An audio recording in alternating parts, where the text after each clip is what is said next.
Sinuspende muna ng Maritime Industry Authority ang operasyon ng barko at water taxi na nagsalpukan doon sa Batangas.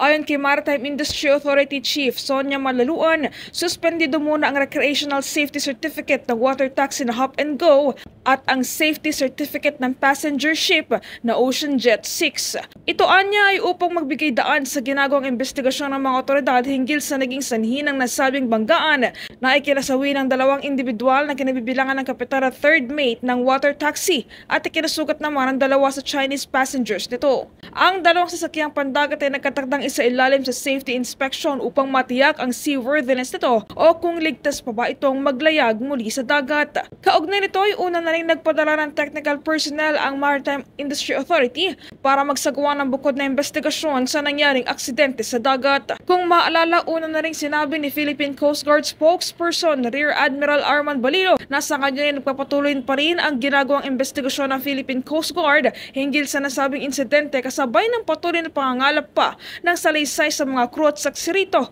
kung saan binigyan din ng 1 linggong palugit ang mga investigador upang alamin ang posibleng pinagmula ng naturang trahedya.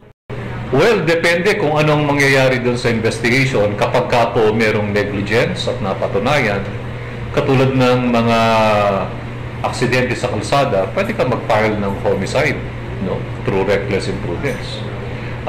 Pwede rin naman na maabsuelto sila kung talagang mapatunayan na walang negligence at ito'y isang pure accident. Ayon kay Rear Admiral Balilo, kabilang sa mga inaalam ng mga otoridad sa nagpapatuloy na investigasyon ay kung may proper lookout ba ang dalawang vessel bago mangyari ang nasabing aksidente at kung ano naging desisyon ng mga kapitan nito upang iwasan na magkabanggaan ang mga ito. Dahil mayroong traffic separation scheme ang lugar na pinangyarihan ng naturang insidente ay tinitignan din ngayon ng mga kinaukulan kung nasa tamang pwesto ba ang mga ito noong sila ay naglalayag at gayon din ang mga gamit na barko at naging ang lagay ng panahon noong mangyari ang naturang trahedya. Para sa Bombo Network News, ako po si Bombo Marlene Padiernos, nag-uulat para sa #1 and most trusted radio network in the country, Bombo Radio Philippines. Basta Radio, Bombo!